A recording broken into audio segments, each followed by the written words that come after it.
Good evening students. Natural resources हम पढ़ रहे थे। नेचुरल रिसोर्सेज में हमने एयर के बारे में पढ़ा था। अब नेक्स्ट हम नेचुरल रिसोर्सेज में वाटर के बारे में, फॉरेस्ट के बारे में और जितने भी आपके नेचुरल रिसोर्सेज हैं जहाँ से हमें कई सारे प्रोडक्ट्स मिलते हैं, वाटर है, कैसे वो पल्यूट हो रहा है या फिर किस तरह से वाटर को हार्वेस्ट कर सकते हैं, ये सारी चीजें हम पढ़ेंगे।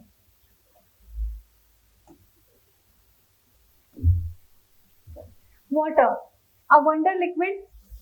आपको पता है कि water covers about 70% of the earth surface. Earth की सरफेस को 70% कवर करता है वाटर। हमारी बॉडी का 60 to 70% कॉन्स्टिट्यूएंट बनता है वाटर से। Water occupies a very large area of the earth's surface and is also found underground. Some amount of water exists in the form of water vapor. Gases form में भी है water, vapour के form में और liquid form में भी है। Most of the water on the earth's surface is found in seas and in oceans and is saline. Seas या फिर सी में, समुद्र में, ओशियंस में जो पानी मिलता है वो सेलाइन होता है, खारा पानी होता है। Fresh water is found frozen. अगर आप आइस कैप्स में देखो, ग्लेशियर्स में देखो तो वो जो पानी जमा हुआ है वो फ्रेश वाटर है। At the two poles and on snow covered mountains the underground water and the water in rivers, lakes and ponds is also fresh। यानी फ्रेश वाटर भी है, सेलाइन वाटर भी है।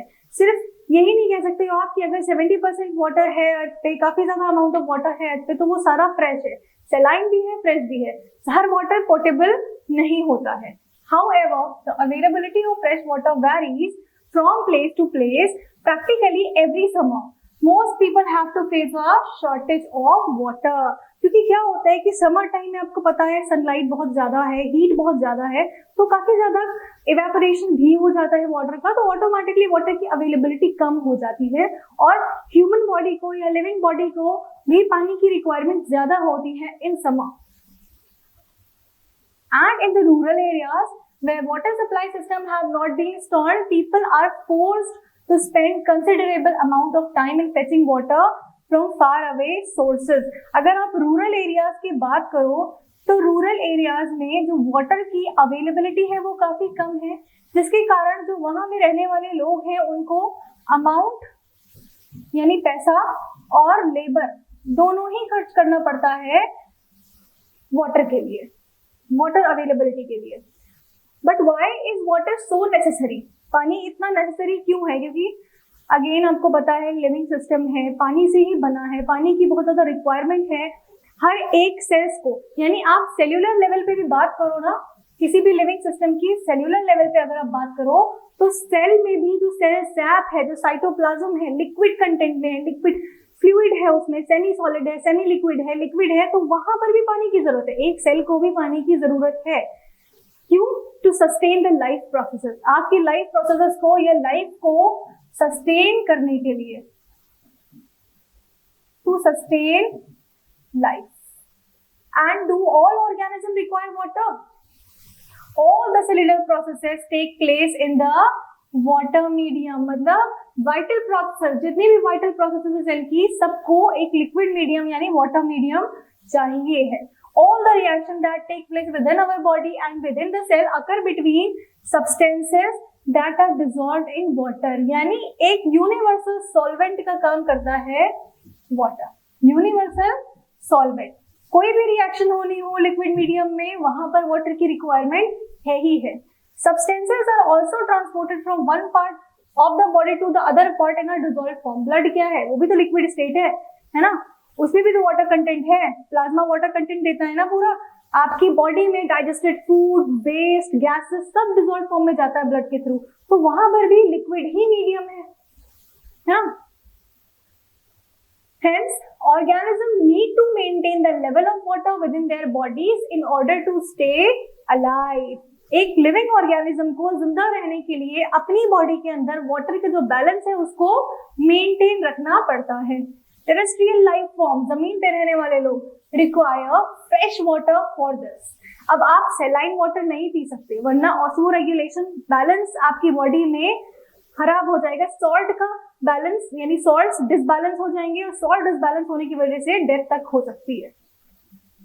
सो Terrestrial life form require fresh water for this because their bodies cannot tolerate or get rid of high amount of dissolved salt in the saline water.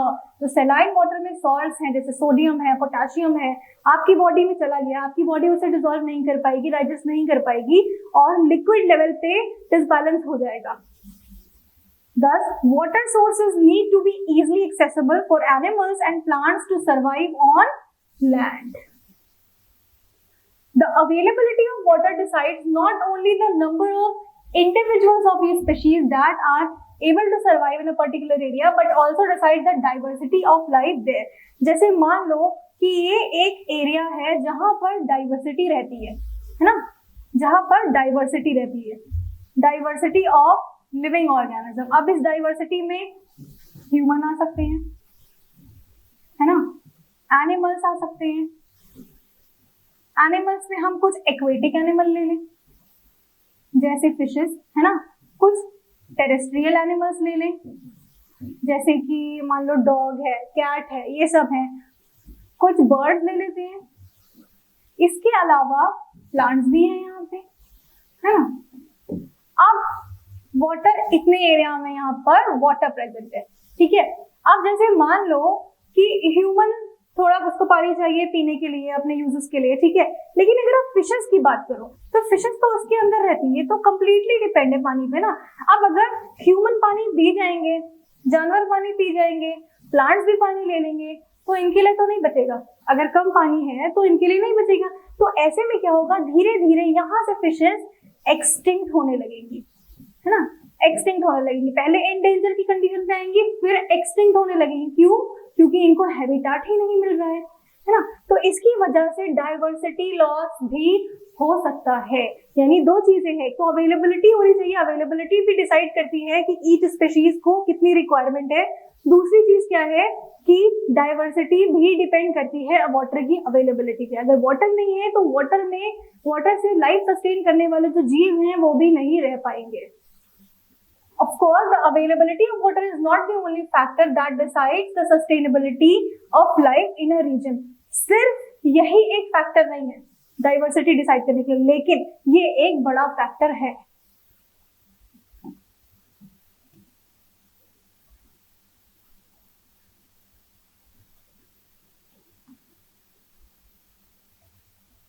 Other factors like the temperature, nature of soil also matter. Temperature के मान लो पानी बहुत ज्यादा है लेकिन temperature इतना है कि वहां पर कई सारी चीजें, कई सारे लिविंग ऑर्गेनिजम्स नहीं रह सकते. तो ये तो वही बात हो गई कि डाइवर्सिटी एक एरिया में कितनी है ये सिर्फ एक फैक्टर नहीं डिसाइड करता है, मल्टीपल ऑफ फैक्टर्स डिसाइड करते हैं. लेकिन उनमें से एक वाटर की अवेलेबिलिटी भी है. उसके अलावा टेम्परेचर भी होता है, सॉइल का नेचर भी होता है, क्योंकि सॉइल के नेचर पे डिपेंड करती है वेजिटेशन, है ना, एक पर्टिकुलर एरिया की वेजिटेशन डिपेंड करती है. But water is one of the major resource which determine the life on land.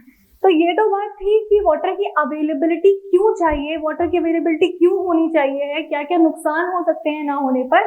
अब वाटर की अवेलेबिलिटी कैसे हो सकती है या कौन सा इसमें मैन मेड एफर्ट्स हो सकते हैं वाटर की अवेलेबिलिटी के लिए, वो देखते हैं.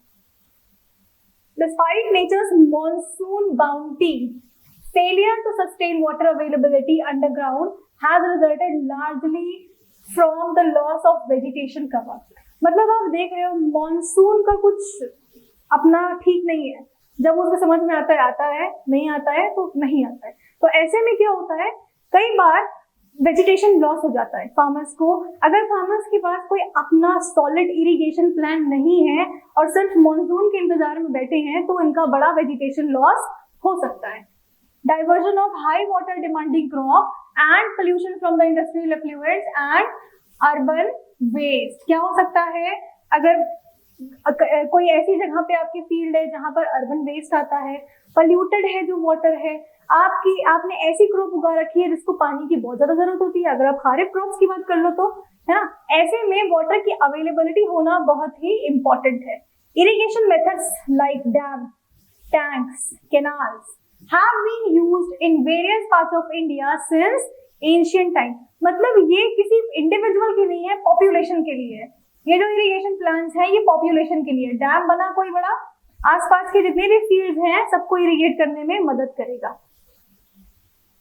These were generally local interventions managed by local people and assured that the basic minimum requirement for both agriculture and daily need were met throughout the year। इस बात का ख्याल रखना है कि पूरे साल जो लोकल पीपल है मिलके कोई बड़ा एक इरिगेशन मेथड करते हैं, जैसे क्या होता है कि जब थ्रू आउट द ईयर पूरे साल मॉनसून हो या ना हो, उनकी वाटर डिमांडिंग क्रॉप हो या ना हो, लेकिन वाटर की अवेलेबिलिटी मेंटेन रहे, ये अश्योर करते हैं।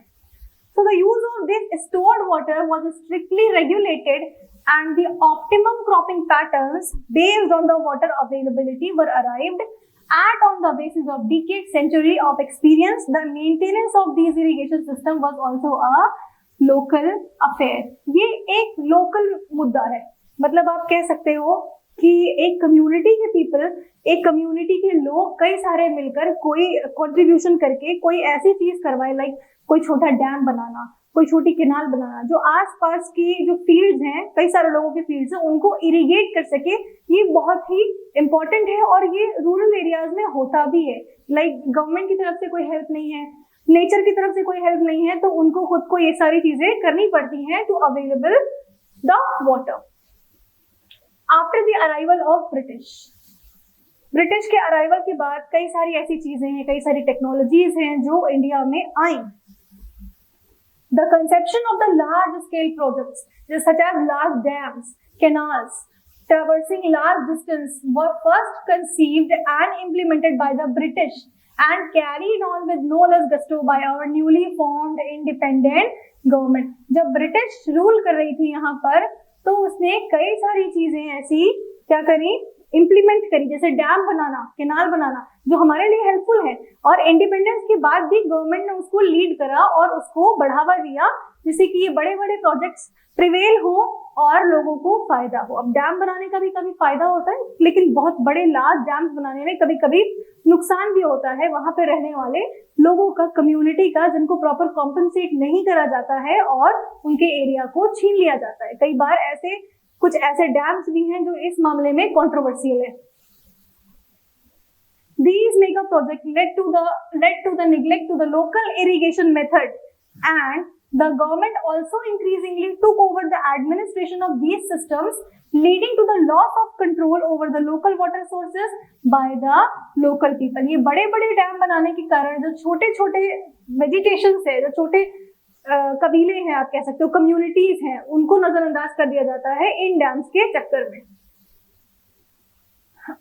अब आते हैं कुछ ये वाटर हार्वेस्टिंग चीजें हैं, मेथड्स हैं, या फिर आप कह सकते हो प्रोजेक्ट्स हैं जो छोटे छोटे अपने अपने इलाकों के हिसाब से बनते हैं। जैसे कुल्स इन हिमाचल प्रदेश। हिमाचल प्रदेश में बात करी जाए तो ये वाटर को हार्वेस्ट करने के लिए यहाँ के लोकल पीपल कुल्स बनाते हैं। अब ये क्या होता है, parts of the Himachal Pradesh had evolved a local system of canal irrigation called kuls over 400 years ago। 400 साल पहले से जो हिमाचल प्रदेश में रहने वाले लोग हैं, वहां के जो लोकल पीपल हैं, उन्होंने वाटर की अवेलेबिलिटी को टैकल करने के लिए क्या किया, कैनाल इरिगेशन सिस्टम बनाया, बड़ी बड़ी कैनाल्स बना दी। The water flowing in the streams was diverted into the man-made channel which took this water to the numerous villages down। ये इन्होंने इस तरह से बनाया, जैसे एक ये बड़ी कैनाल है ना, और उसने ब्रांचिंग्स बना दी जो छोटे छोटे इलाकों में पानी की कैनाल को डिस्ट्रीब्यूट करे, पानी को डिस्ट्रीब्यूट करे। एक मेन कैनाल में जब वाटर फ्लो करेगा तो अपनी ब्रांचिंग्स में वाटर देता हुआ जाएगा। ये लोकल सिस्टम का बनाया हुआ है, कोई गवर्नमेंट का बनाया हुआ नहीं है। The management of the water flowing in these schools was by common agreement among all the villages, है ना। विलेज में रहने वाले लोग, एक कम्युनिटी के मेंबर्स, वो सारे अग्री करें इस प्रिंसिपल पे कि कंट्रीब्यूट करके अपने लेबर से क्या करें, एक कैनाल बनाए जिससे कि विलेजेस के छोटे छोटे इलाकों तक ये पानी पहुंच सके। तो ये एक लोकल एग्रीमेंट है। Interestingly, during the planting season water was first used by the village farthest away from the source of the kul, then by villages progressively higher up. These kuls were managed by 2 or 3 people who were paid by the villagers. अब कुल्स बना रहे हैं irrigate करने के लिए, बड़ी सी canal बना रहे हैं, तो उसको मैनेज करने के लिए भी कोई चाहिए, है ना, कि कुछ कोई प्रॉब्लम ना आ जाए, कहीं ऐसा ना हो कैनाल ब्लॉक हो जाए। तो क्या करते हैं विलेजर्स हिमाचल के, वो सब कंट्रीब्यूट करके वो 2-3 लोग अपॉइंट करते हैं और उनको पैसे देते हैं, पे करते हैं। In addition to irrigation, water from these pools also percolated into the soil and fed springs at various points. After the pools were taken over by the irrigation department, most of them became defunct and there is no amicable sharing of water as before. जब irrigation department ने, यानी government का एक department आ गया यहाँ पर और overtake कर लिया इन पुल्स को, तो ऐसे में क्या हुआ, लॉस ही हुआ होगा। क्या हुआ ऐसे में कि जो विलेजर्स हैं उनको कोई से उसकी डिसफंक्शनिंग हो गई। पहली बात तो पुल्स की डिसफंक्शनिंग हो गई, वो प्रॉपर काम नहीं करने लगा, उसने काम करना छोड़ दिया और जैसे पहले छोटे छोटे इलाकों तक पानी पहुंच जाता था उसकी शेयरिंग भी बंद हो गई। डैम्स, अब आते हैं डैम्स पे। Large dams can ensure the storage of adequate water, not just for irrigation but also to generate electricity. Dams के फायदे क्या क्या है? सिर्फ डैम इरिगेशन ही नहीं करता है बल्कि इसके साथ साथ उसका जो प्रेशर है उससे इलेक्ट्रिसिटी भी जनरेट होती है। Canal system leading from these dams can transfer large amount of water to the great distance. अब जब डैम पे प्रेशर से पानी बहेगा, उस डैम से, बड़े बड़े डैम से जो कैनाल्स निकलेंगी उसमें भी पानी काफी दूर तक जा सकता है। For example, the Indira Gandhi canal has brought greenery to considerable areas of Rajasthan. However, mismanagement of the water has largely led to the benefits being conserved by a few people. Indira Gandhi canal की बात करें तो राजस्थान में काफी लंबे पैमाने पे इसने ग्रीनरी करी है, मतलब वेजिटेशन को बढ़ाया है। लेकिन बस वही चीज है कि मिसमैनेजमेंट किसी भी रिसोर्सेज का होगा तो कई सारे लोगों से को होने वाले फायदे रुक जाएंगे। There is no equitable distribution of water, thus people close to the source grow water intensive crop like sugarcane, rice, while people farther downstream do not get any water. तो ऐसा नहीं है, अब अगर कैनाल पे पानी बह रहा है तो उस पे तो लोग नहीं खड़े कर सकते कि इक्वल अमाउंट ऑफ पानी ले ले। हाँ, ये है कि जो आसपास के लोग होंगे वो जितना भी हाई वाटर रिक्वायरमेंट क्रॉप्स होती है उसे उगा सकते हैं, है ना। जो दूर होंगे जहाँ पानी कम है वो नहीं कर सकते, दूसरी क्रॉप्स लेंगे।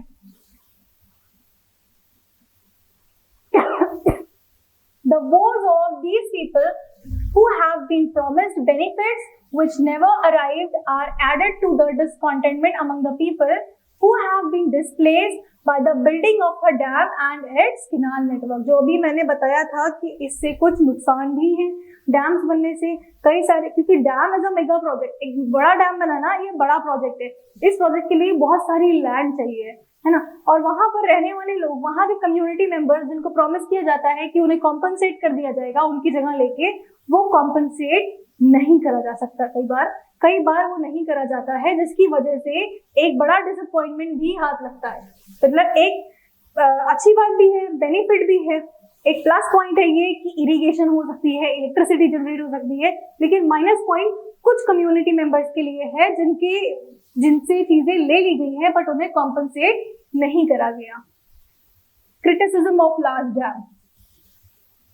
Tehri dam on the river Ganga has criticised for several reason.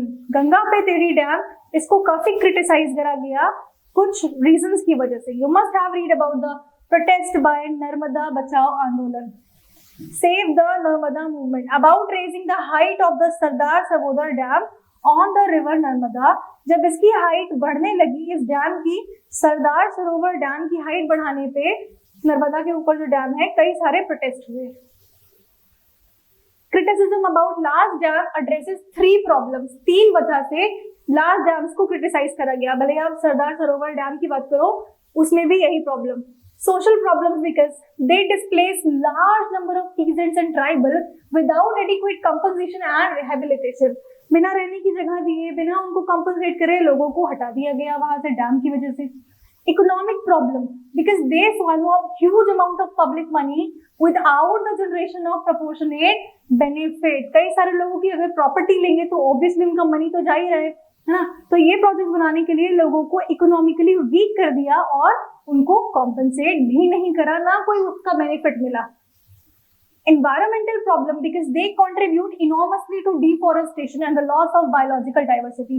एक एरिया में अगर आप डैम बिल्डअप कर रहे हैं, वहां पर वेजिटेशन होगा, वहां पर डाइवर्सिटी होगी, प्लांट्स होंगे, एनिमल्स होंगे और रहने वाले लोग भी हैं, उन सब का लॉस है इसमें, यानी बड़ा डाइवर्सिटी लॉस है अगर मेगा प्रोजेक्ट है तो।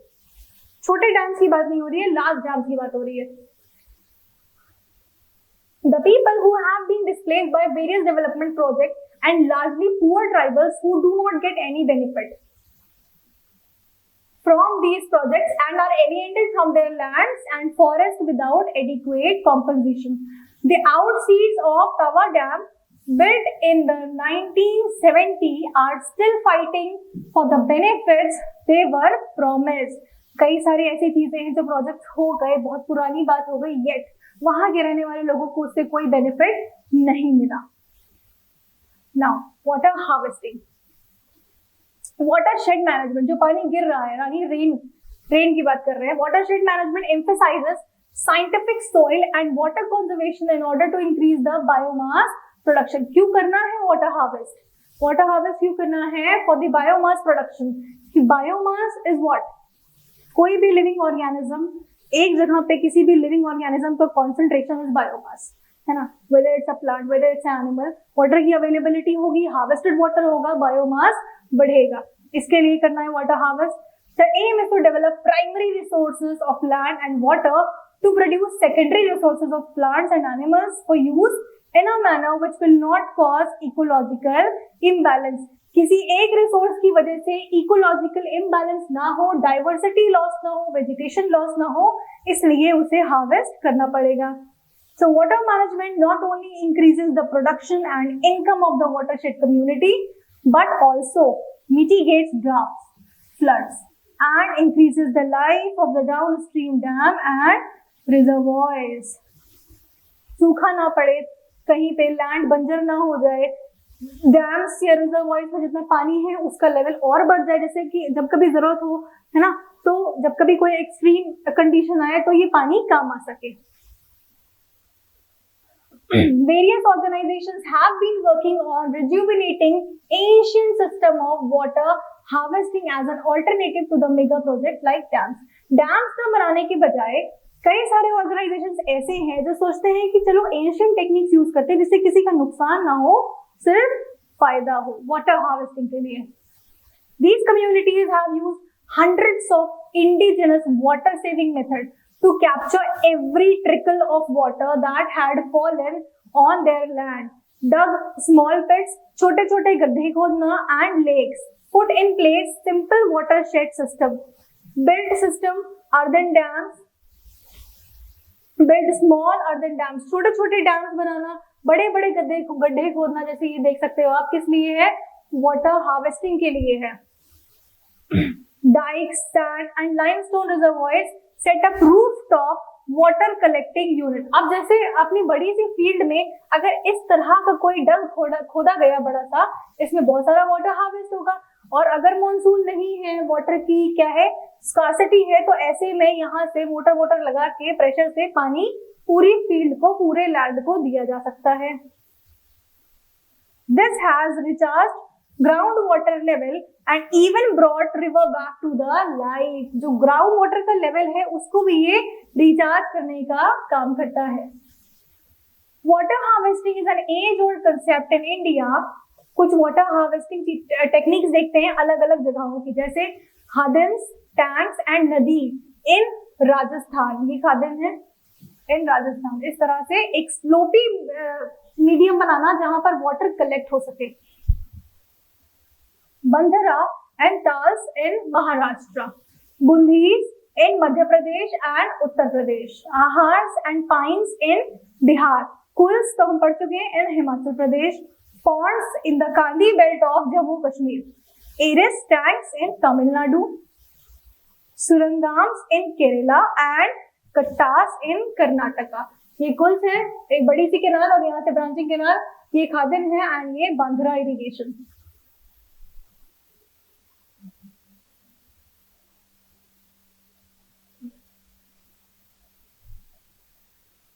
Traditional water harvesting system and idea setting of khadin system. ये जो यहाँ पर आपको खादन दिखाया गया है, इसका स्ट्रक्चर देखिए आप, इस तरह से दिखेगा। एक स्लोप बनाया गया है ना, जिस स्लोप में वाटर कलेक्ट होगा और ये खादन बंद यानी छोटा सा डैम है, एक छोटा सा डैम है जहां पर पूरा वाटर हार्वेस्ट होगा। They are some of the ancient water harvesting including water conveyance and structure still in use today. Water harvesting techniques are highly local, specific and the benefits are also localized. बहुत बड़े पैमाने में क्या बोलो national water harvesting हो रही है, ऐसा नहीं है।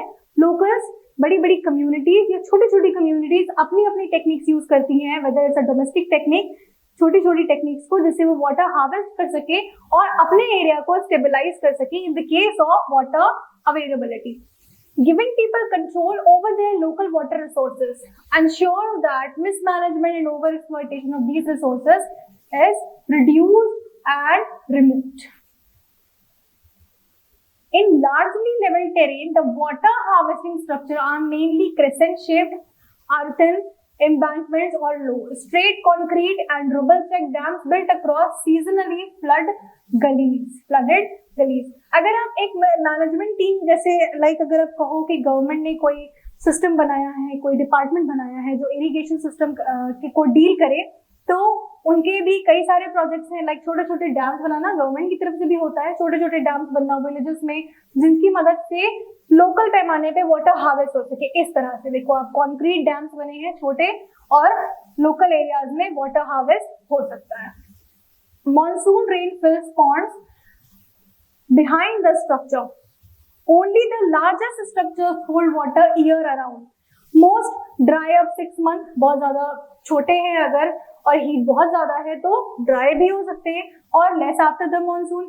Their main purpose, however, is not to hold the surface water but to recharge the ground water. जो ग्राउंड वाटर है, जो जमीन के अंदर का पानी है, अगर छोटी छोटी जगहों पर पानी भरा होगा तो वो सॉइल टू सॉइल एब्जॉर्प्शन के थ्रू क्या होगा, वाटर जो अंडरग्राउंड वाटर है उसको भी रिचार्ज करने का काम करता है। सिर्फ वाटर होल्डिंग का काम नहीं है इनका वाटर रिचार्जिंग का काम भी है जो अंडरग्राउंड वाटर है। The advantage of water stored in the ground are many. It does not evaporate but spreads out to recharge wells and provides moisture for the vegetation over a wide area. In addition, it does not provide breeding ground for mosquitoes like stagnant water collected in the ponds or artificial lakes. The groundwater is also relatively protected from contamination by humans and animal waste. एक छोटा सा segment है pollution of Ganga, जिसमें से question भी आता है, इसको पढ़ते हैं क्योंकि वाटर पढ़ रहे हैं तो वाटर पोल्यूशन का ही एक पार्ट है Ganga pollution. The Ganga runs its course of over 2500 kilometre, मतलब इसमें से कई सारे सेगमेंट से लाइन बाय लाइन क्वेश्चन आ सकता है। 2500 किलोमीटर तक from Gangotri in the Himalayas to Ganga Sagar in the Bay of Bengal, इसका रास्ता है पूरा। It is being turned into a drain by more than 100 towns and cities in Uttar Pradesh, Bihar, West Bengal that pour their garbage and excreta into it, जिसकी वजह से कई जगह पर गंगा की ब्रांचिंग चोक हो चुकी है और ड्रेन हो चुकी है, गंगा ड्राई भी हो चुकी है कई जगह पे। Largely untreated sewage is dumped into the Ganga every day. In addition, think of the pollution caused by other human activities like bathing, लोग उसमें नहा भी रहे हैं, कपड़े भी धो रहे हैं, भैंसे भी धो रहे हैं, सब कुछ कर रहे हैं, राख भी बहा रहे हैं, पूरे स्कल्पचर्स बहा रहे हैं, मतलब काफी कुछ कर रहे हैं वाटर के साथ, जितना हो सक रहा है उतना कर रहे हैं मैक्सिमम लेवल पे, और फिर उनको पानी भी साफ चाहिए, तो ये दोनों चीजें साथ में तो नहीं हो सकती है ना। अनबर्न कॉप्स भी बहा रहे हैं। And then industries contribute chemical effluent, अब इसमें इंडस्ट्रीज यानी इंडस्ट्रियल भी तो आएंगे, इंडस्ट्रियल लोग भी तो आएंगे जो उसमें सीवेज बहाते हैं, केमिकल्स बहाते हैं, जो कि कई बार सस्पेंडेड पार्टिकल के फॉर्म में ही रह जाते, डिसॉल्व ही नहीं होते। To the Ganga's pollution load and toxicity kill fish, fishes aquatic life को सबसे बड़ा नुकसान, उनका ऑक्सीजन डिमांड डाउन चला जाता है, and in large sections of the rivers. This multi-crore project came about in 1985 because कौन सा the Ganga project 1985 because the quality of the water in the Ganga was very poor. Management of natural resources. Coliform is a group of bacteria. ये coliform क्या है? एक तरह का bacteria है which is found in the human intestines whose presence in water indicates contamination by disease causing microorganism. इसकी presence क्या बताएगी कि अगर ये प्रेजेंट है तो इसका मतलब पानी में दूसरे माइक्रोब्स भी प्रेजेंट हैं जो डिसीज कॉजिंग होते हैं. तो it's a microbial indicator. Coliform जो बैक्टीरिया है ना, ये माइक्रोबियल इंडिकेटर है जो अगर पानी में है तो वो बताएगा और भी डिसीज कॉजिंग ऑर्गेनिजम्स यहाँ पर हैं.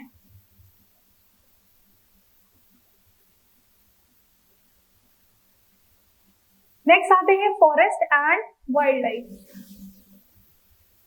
Forest are the biodiversity hotspots. Hotspots are the concentration of biodiversity, आप कह सकते हो, है ना. जैसे आपके मोबाइल का हॉटस्पॉट होता है ना, कॉन्सेंट्रेशन ऑफ इंटरनेट, इसी तरह से forest are the hotspots of biodiversity. कई ज्यादा डाइवर्सिफाइड रेंज है यहाँ पर, प्लांट्स हैं, एनिमल्स हैं, variety. One measures of biodiversity of an area is the number of species found there.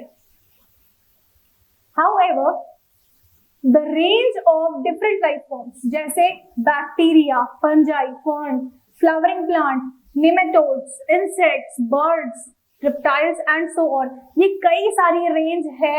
मतलब नंबर ऑफ स्पीशीज जितनी ज्यादा है उतना ही डाइवर्सिटी रिच बोलेगा. डाइवर्सिटी का मतलब ही वैरायटी होता है ना. नंबर ऑफ स्पीशीज जितनी ज्यादा है मतलब उतनी ज्यादा डाइवर्सिटी है.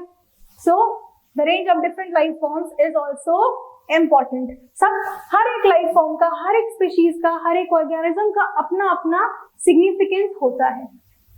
One of the main aim to conservation is to try and preserve the biodiversity we have inherited. Experiments and field studies suggest that a loss of diversity may lead to a loss of ecological stability. Diversity का loss होगा तो ecological stability का loss होगा. आप सोचो कि अगर घास है ना, तो हिरन है, हिरन घास को खा रहा है, लेकिन अगर शेर ना हो तो हिरन को कौन खाएगा, डियर को कौन खाएगा? बहुत कम, है ना. बहुत कम ऐसे होंगे तो डेथ के इंतजार करेंगे तब तो बहुत ज्यादा डियर हो जाएंगे, है ना. तो ऐसे में क्या होगा, डिसबैलेंस हो जाएगा. अगर डियर को कोई खाने वाला नहीं है, अगर उसका कोई प्रेडेटर नहीं है, तो ऐसे में क्या होगा, एक डिसबैलेंस हो जाएगा और डियर बहुत ज्यादा बढ़ जाएंगे. तो कोई भी एक की कंपोनेंट ऐसा है, कोई स्पीशीज ऐसी है जो बहुत ज्यादा बढ़ रही है, उसको मारने वाला नहीं है कोई, तो फिर क्या होता है, इकोलॉजी बिगड़ जाती है, इकोलॉजिकल बैलेंस बिगड़ जाता है. Stake holders. एक फॉरेस्ट है तो उसके कई सारे स्टेक होल्डर्स है, इंक्लूडिंग एनिमल्स, इंक्लूडिंग ट्राइबल्स. एक फॉरेस्ट में रहने वाली कम्युनिटी ट्राइब्स की, वो भी स्टेक होल्डर है. एक फॉरेस्ट में रहने वाले जानवर, वो भी स्टेक होल्डर है. We all use various of forest produce, but dependency on forest resources varies. हम बहुत ज्यादा प्रोडक्ट्स यूज करते हैं जो फॉरेस्ट के होते हैं. Some of us have access to alternatives, some do not. When we consider the conservation of forest, we need to look at the stakeholder who are. कौन कौन होते हैं? The people who live in or around the forest are dependent on forest produce for various aspects of their life. जो जंगलों में रहते हैं, जंगल के पास रहते हैं, उनको फॉरेस्ट की ज्यादा नेसेसिटी होती है. The forest department of the government, which owns the land and controls the resources from forest. जो forest department की government का, वो भी एक stakeholder है. The industrialist, from those who use tendu leaves to make beedis, to ones with paper mills, who use various forest produce but are not dependent on the forest in any one area. मतलब industrialist भी हैं जो tendu leaves को use करते हैं, बीड़ी वगैरह बनाने के लिए लीव्स को यूज करते हैं, ट्रीज को यूज करते हैं, वो भी इसके स्टेक होल्डर है. The wildlife and the nature enthusiasts who want to conserve nature in its pristine form. Wildlife और नेचर में रहने वाले लोग जिनको नेचर पसंद है, ये सभी स्टेक होल्डर है. तो स्टेक होल्डर सिर्फ हिस्सेदारी के लिए नहीं है कि इनका इसमें हिस्सा है, बल्कि कंजर्वेशन के लिए भी है कि ये कंजर्व भी करें जिसके ये स्टेक होल्डर है. Let us take a look at what each of these group needs gets out of the forest. The local people need large quantity of firewood, small timber and thatch.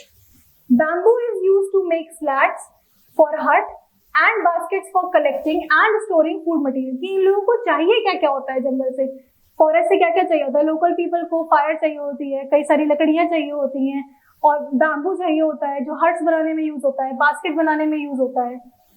Implements for agriculture, fishing and hunting are largely made up of wood. जो implements बनते हैं tools बनते हैं fishing के लिए, hunting के लिए, वो भी wood के होते हैं. Also forests are the site for fishing and hunting. In addition to the people gathering fruits, nuts, medicines from forest, their cattle also graze in the forest area or feed on other fodder which is collected from forest. मतलब बहुत सारी ऐसे forest produce है जिसपे dependency है हमारी. The forest department in the independent India took over from the British, but local knowledge and local needs continued to be ignored in the management practices. अगर आप फॉरेस्ट डिपार्टमेंट की बात करो, जो इंडिपेंडेंट इंडिया में forest department ने took over कर लिया ब्रिटिश से, लेकिन ऐसे में क्या हुआ, कई सारी चीजें बेहतर हुई, लेकिन अगेन मिसमैनेजमेंट की वजह से कई सारी कम्युनिटीज ऐसी हैं, जैसे बेसिकली ट्राइबल्स की बात करें या वहां पे रहने वाली वाइल्ड लाइफ की बात करें, कई सारी चीजें ऐसी होती हैं जो लोगों को डिसअपॉइंट करती हैं या उनकी बेसिक नीड्स को निग्लेक्ट करती हैं.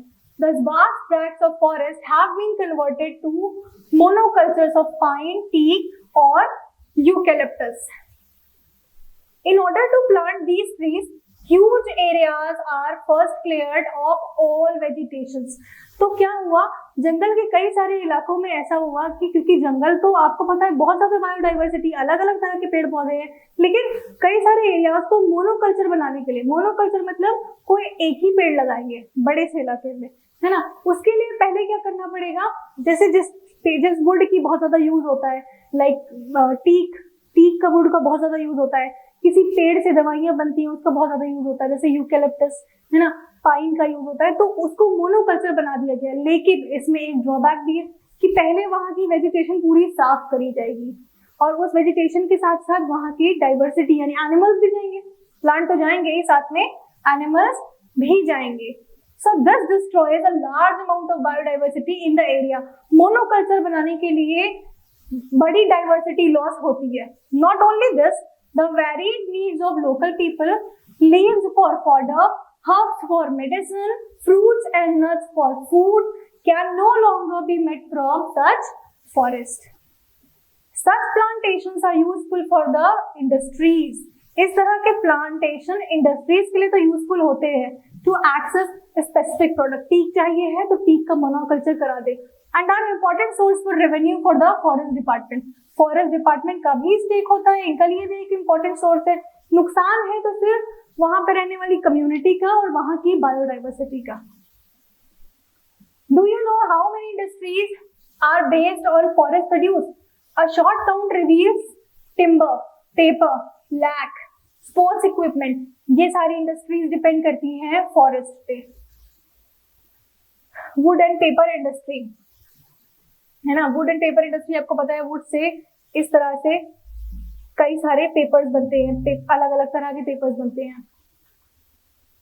कंजर्वेशन एक्ट्स की बात करें, there have been enough instances for local people working traditionally for conservation of forest. कई सारे ऐसे एग्जांपल्स हैं, कई सारे ऐसी स्टोरीज हैं जिसमें लोकल पीपल ने अपना पूरा 100% एफर्ट दिया है to conserve forest.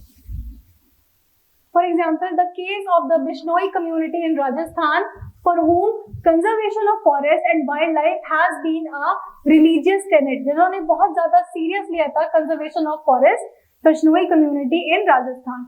The government of India has recently instituted an Amrita Devi Bishnoi National Award for Wildlife Conservation. Government ने रिसेंटली ये अवार्ड भी लॉन्च किया है in the memory of Amrita Devi Bishnoi, who in 1731, remember the date, in 1731 sacrificed her life along with 363 others for the protection of khejri trees in Khejrali village near Jodhpur in Rajasthan. 1731 में अमृता देवी ने अपनी life sacrifice करी थी और 363 लोगों के साथ किस लिए? खेजड़ी ट्रीज को प्रोटेक्ट करते करते। कहाँ पर है ये? खेजरली विलेज, जो कि जोधपुर के पास है, राजस्थान में। Studies have shown that prejudice against the traditional use of forest has no basis. Here is an example. The Great Himalayan National Park. Himalayan National Park contains within its reserved area alpine meadows which were grazed by the sheep in the summer. जो traditional use है forest का, तो ऐसा कई सारे प्रेजुडाइसेस है जो इसके अगेंस्ट है। जैसे अगर आप एग्जांपल के तौर पे बात करो, हिमालयन नेशनल पार्क में एल्पाइन मीडोज हैं जहां पर शीप्स गर्मियों में क्या करती हैं? ग्रेज करती हैं। Nomadic shepherds drove their flock up from the valleys every summer. Shepherds आते हैं, अपनी भेड़ बकरियां छोड़ देते हैं जो वहां पर जाकर ग्रेज करती हैं। When this national park was formed, the practice was put to end.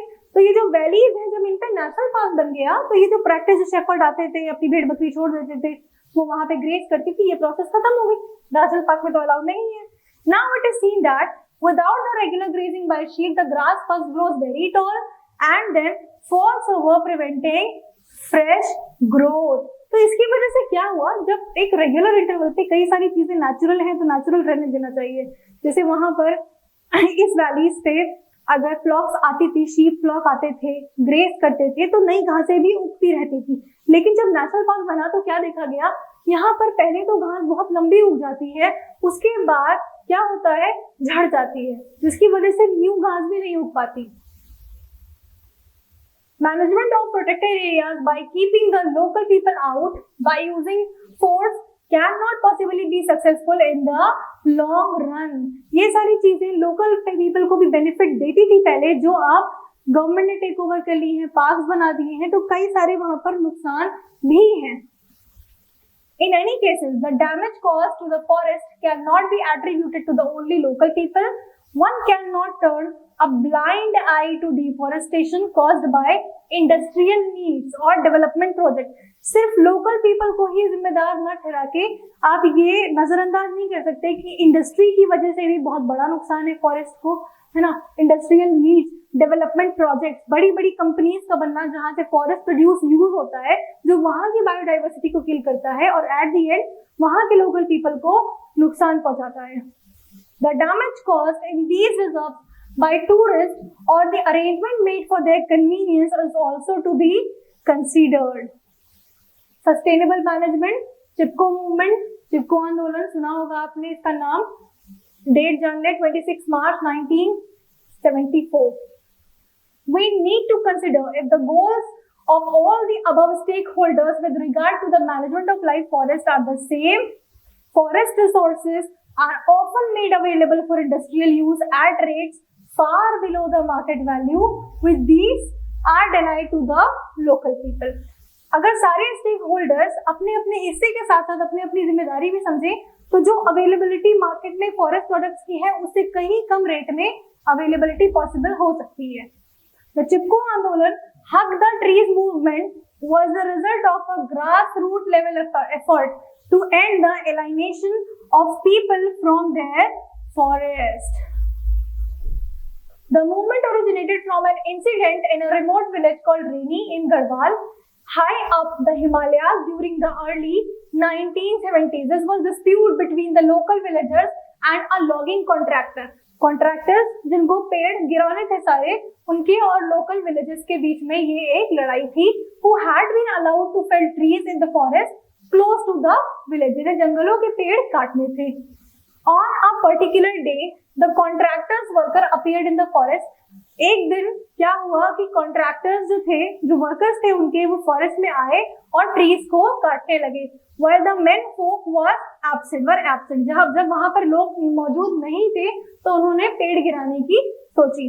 Undeterred, the women of the village reached the forest quickly and clasped the tree trunks, thus preventing the workers from felling the trees. जब वहां पे पूरा आदमियों का कबीला absent था, तो औरतों ने क्या किया? जाकर ट्री के ट्रंक को हग कर लिया, जिससे कि वो ट्रीज को गिरा ना सके।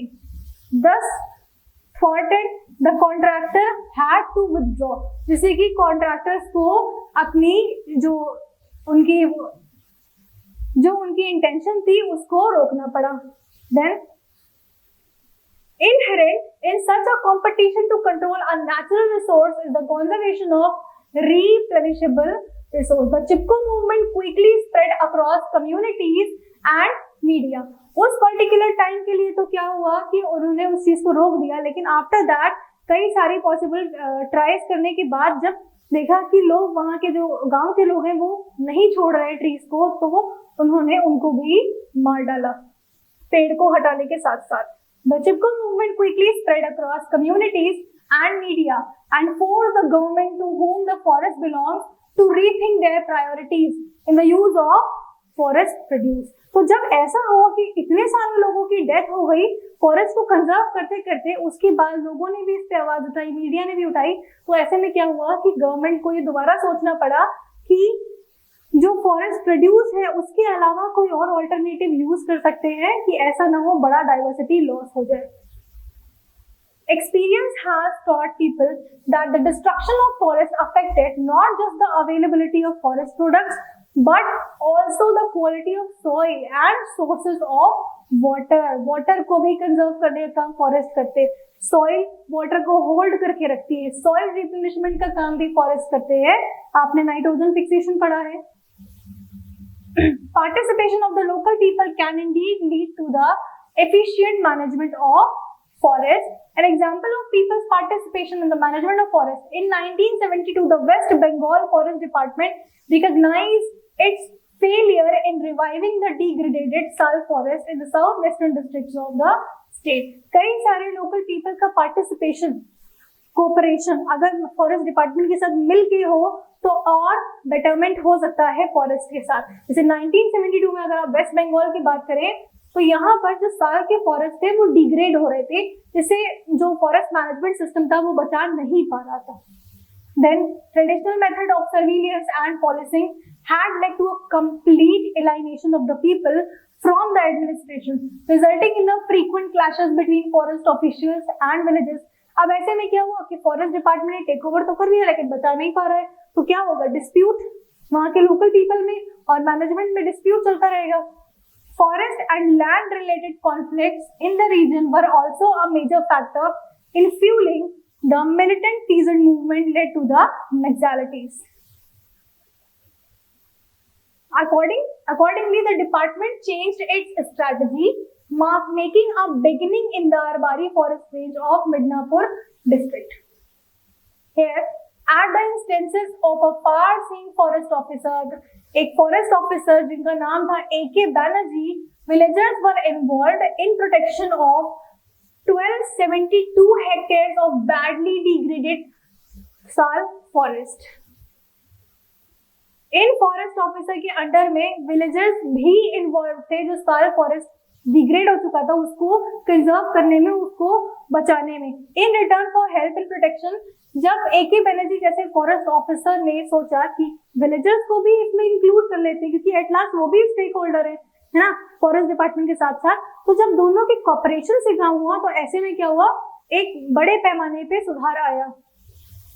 In return for the help and protection villagers were given employment, villagers को भी प्रोटेक्शन तो हुआ ही हुआ, फॉरेस्ट डिपार्टमेंट का भी काम हो गया और साथ में विलेजर्स को भी एम्प्लॉयमेंट मिला in both silviculture and harvesting operation. Silviculture और हार्वेस्टिंग ऑपरेशंस में इनको एम्प्लॉयमेंट मिला, 25% ऑफ द फाइनल हार्वेस्ट मिला and allowed fuel wood and fodder collection on payment of the nominal fee. और ये सारे बेनिफिट्स इनको मिले किस लिए, साथ में कोऑपरेट करके काम करने के लिए। With the active and willing participation of the local community, the Sal forest of Arbari underwent a remarkable recovery. By 1983, a previously worthless forest was valued rupees 12.5 crore. Arbari forest जो worthless हो चुका था almost, उसकी value 12.5 crore तक बढ़ गई। कुछ questions कर लेते हैं। One of the best solution to get rid of non-biodegradable waste is, ये आपके प्रीवियस ईयर क्वेश्चंस हैं, कौन सा बेस्ट सोल्यूशन है नॉन बायोडिग्रेडेबल वेस्ट से बचने के लिए, बर्निंग, रिसाइकलिंग, डंपिंग या फिर ब्यूरिंग। जला देना, रिसाइकल करना, दफना देना, क्या करना? B, recycling. Option B is correct, recycle करना is the best option. Who sacrificed her life along with 363 others in 1731 for the protection of khejri trees? 2021 and 22 में ये क्वेश्चन आया था। मधा पाटेकर, अमृता देवी बिश्नोई, अरुंधति रॉय या फिर Gaura Devi? So it's option B, Amrita Devi Bishnoi. अभी पढ़ा है हमने। Pollution of our surrounding in the recent past has resulted because of, जो हमारे सराउंडिंग का पोल्यूशन है वो किसकी वजह से? Biological research, rapid industrialisation, information technology या फिर forestation? Obviously rapid industrialisation, option B, जिसकी वजह से आसपास के इलाकों में वाटर पोल्यूशन भी बढ़ता है। Water harvesting is an age old practice in India, as in Rajasthan it was through ahars, kuls, bundhis या फिर खादिन? राजस्थान की बात हो रही है तो क्या होगा? खादिन। राजस्थान में खादिन बनते हैं जहां पर वाटर हार्वेस्ट होता है। Uneven heating of air over land and water bodies causes, uneven heating of air, land के ऊपर या वाटर बॉडीज के ऊपर अनइवन हीटिंग से क्या होता है? विंड, टाइड्स, रेन या ऑल ऑफ दीज? तो विंड जनरेट होती है अनइवन हीटिंग से, जिससे कि टेम्परेचर इवन हो जाए। Next, the process in which water evaporates and falls on the land as rain and later flow back in the sea via rivers is called carbon cycle, nitrogen cycle, water cycle and none of these? Obviously water cycle, क्योंकि यहाँ पर तो water की flow की बात हो रही है ना। Which of the following group consists of all non-biodegradable pollutants? कौन सा ग्रुप है जिसमें सारे नॉन बायोडिग्रेडेबल पोल्यूटेंट्स हैं? Would, sewage, plastic, mercury. Non biodegradable मतलब जिसपे माइक्रोब्स काम ना कर सके, तो वो क्या है? Wood, sewage, plastic, mercury, insecticide, paper, radio active waste या lead, arsenic, mercury and faecal matter. Faecal matter पे तो कर सकते हैं, है ना? पेपर पे भी कर सकते हैं, वुड पे भी कर सकते हैं। Pesticides, aluminium, plastics and mercury, इसमें से कुछ भी नहीं है बायोडिग्रेडेबल, सबके सब नॉन बायोडिग्रेडेबल है। अब आते हैं अपने next topic which is coal and petroleum.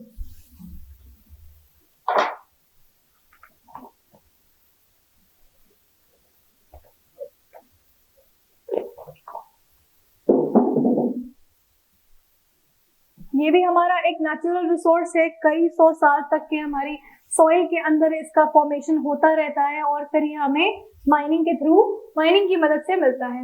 Another important resource fossil fuels, that is coal and petroleum, which are important sources of energy for us.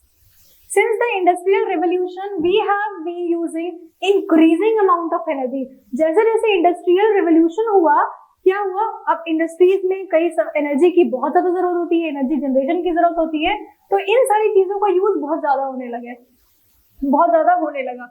Increasing amount of energy to meet our basic needs and for the manufacture of a large number of goods upon which our lives depend.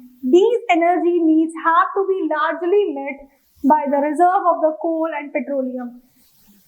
जो हमारा कोल reserve था, जो हमारा petroleum reserve था, उसके लिए उसमें से बहुत ज्यादा खपत होने लगी, बहुत ज्यादा यूसेज होने लगा for the energy requirement.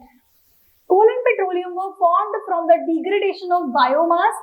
Biomass living organism, यानी आप कह सकते हो ह्यूमंस की बॉडीज हैं, कई सारे प्लांट्स हैं, कई सारा ऐसा लिविंग ऑर्गेनिज्म है जो धसा हुआ है, जिस बायोमास के डिग्रेडेशन पे, डिकम्पोजिशन पे ये सारी चीजें बनती हैं million of years ago, and hence मतलब मिलियंस ऑफ इयर्स लगते हैं इसको बनने में, and hence these are resources that will be exhausted in the future no matter how carefully we use them.